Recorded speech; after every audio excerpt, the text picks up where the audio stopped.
किसान आंदोलन को लेकर deputy speaker doctor Krishna Meena ने दिया बड़ा बयान। डॉक्टर मीणा ने कहा, किसान आंदोलन को लेकर पहले भी हो चुका है कांग्रेस का पर्दाफाश। अब भी कांग्रेस जाल बिछाने के काम में लगी हुई। कांग्रेस अपने मकसद में कभी कामयाब नहीं होगी।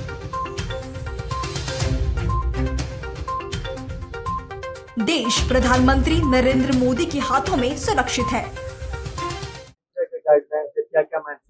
देखिए, आज डीसी साहब, एडीसी महोदय और आपका डीएमसी महोदय, इन सब के साथ मिलकर सभी डिपार्टमेंटों की ज्वाइंट मीटिंग कराने का हम लोगों ने फैसला लिया, ताकि कई बार क्या होता है, एक डिपार्टमेंट कहता है, दूसरे डिपार्टमेंट से उन्होंने हमारी बात नहीं सुनी या माने अपनी तरफ से लेटर भेज दिया तो उन्होंने इस बात को स्वीकार नहीं किया। तो आज सबकी ज्वाइंट मीटिंग करा दी और सख्त निर्देश दे दिए कि इन कार्यों को जल्दी से जल्दी, जो कार्य चल रहे हैं उनको पूरा किया जाए।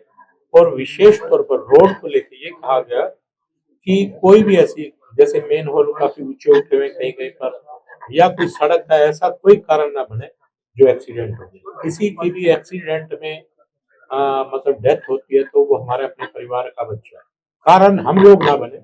बाकी तो कुदरत के हाथ है सारी चीजें, लेकिन हम कारण नहीं बनने चाहिए। ये सख्त आदेश दिया है, क्योंकि जिनके परिवार के सदस्य रोड एक्सीडेंट में गए उस दर्द को वो समझ सकते हैं।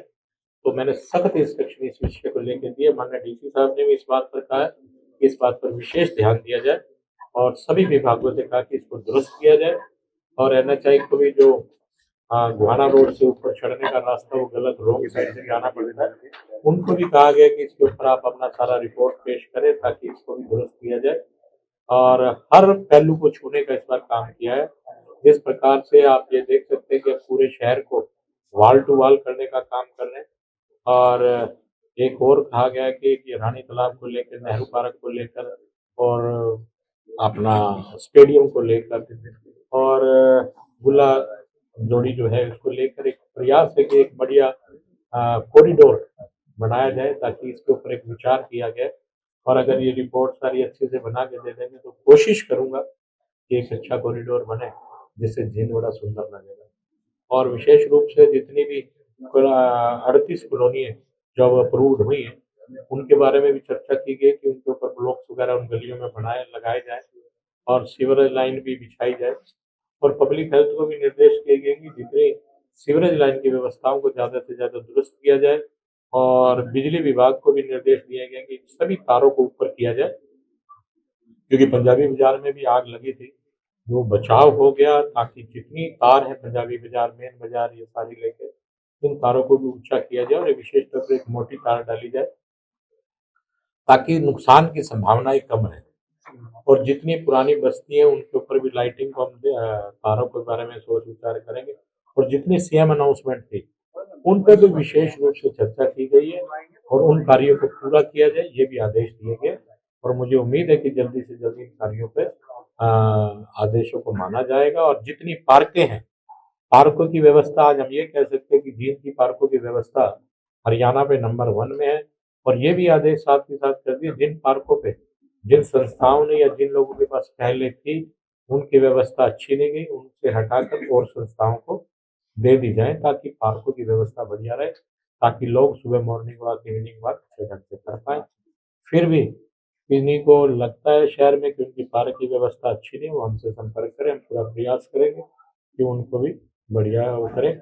और किसान सम्मान निधि के बारे में भी चर्चा की गई, जिन किसानों को नहीं मिला उनको भी वो निधि मिले, ऐसा पूरा प्रयास है। मैं धन्यवाद करूंगा इसमें डीसी साहब का और अपना डीएमसी महोदय का, सीटीएम साहब का, एसडीएम महोदय का, सब ने पूर्ण रूप से अधिकारियों के अच्छे ढंग से आज सबको समझाने का काम किया। जल्दी इस पर कार्य पूरा होगा और जींद जल्दी ही सुंदर बनेगा। और पुलिस विभाग की भी जिम्मेवारी लगाई गई है कि जितने महिला कॉलेज हैं या हमारी बच्चियां बेटियां जिन स्कूल कॉलेज में पढ़ती हैं वहाँ पर भी गश्त को बढ़ाया जाए और राइडर वगैरह खड़े किए जाए। बाजार में भी व्यापारियों के लिए 3 से 4 बार दिन में राइडर जाए, रात की व्यवस्था तो है, ताकि व्यापारियों को भी लगे कि हम लोग बिल्कुल सेफ हैं, किसी प्रकार की ऐसी कोई घटना ना घटे जिससे हमें ये लगे कि जींद में कोई घटना घटित ना। हमारा यही प्रयास है ताकि जींद के अंदर सब सुरक्षित, स्वस्थ और अच्छे ढंग से रहे। ऐसी हम उस परमपिता परमात्मा से, उस मालिक से प्रार्थना करते हैं, माँ भगवती से, और नववर्ष सबके लिए।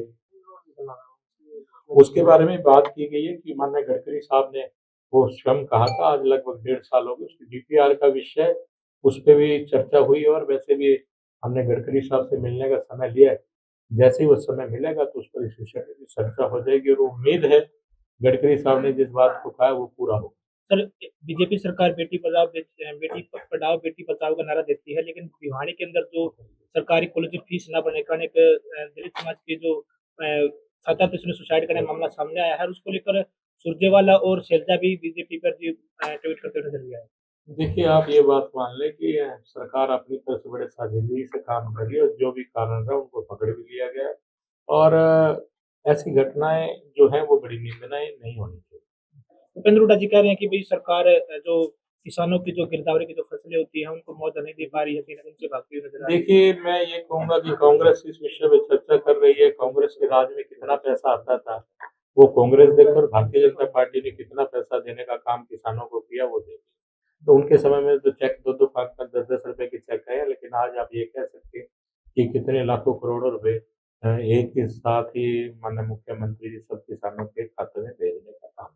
किसान आंदोलन को लेकर भी जी कांग्रेस के नेता कह रहे हैं कि बीजेपी को आंदोलन खत्म कराना चाहिए, जो एक आदमी अनशन पर बैठा है उसकी जान भी कीमती है। देखिए, ये आप अच्छी तरह जानते हैं कि पहले भी कांग्रेस का पर्दाफाश हो चुका था कि कांग्रेस के ही ये बिछाया हुआ जाल था और अब भी कांग्रेस इसमें लगी हुई है, लेकिन कांग्रेस अपने मंसूबों में कभी भी कामयाब नहीं होगी, आप ये मान के चलिए। देश की जनता आज ये जान चुकी है कि कांग्रेस ने किस प्रकार से राजनीति करने का काम किया, चाहे वो किसानों को लेके हो, चाहे व्यापारियों को लेके हो। और आज देश में ये कह सकते हो कि माननीय नरेंद्र मोदी जी के हाथों में सुरक्षित है, इस बात को आप सभी मान के चलिए। आप देख सकते हैं कि किस प्रकार से विदेशों में, पूरे संसार में माननीय मोदी जी ने अपना देश का परचम लहराने का काम किया। आज किसी भी देश की हिम्मत नहीं जो हमारी तरफ आँख उठा के देख सके।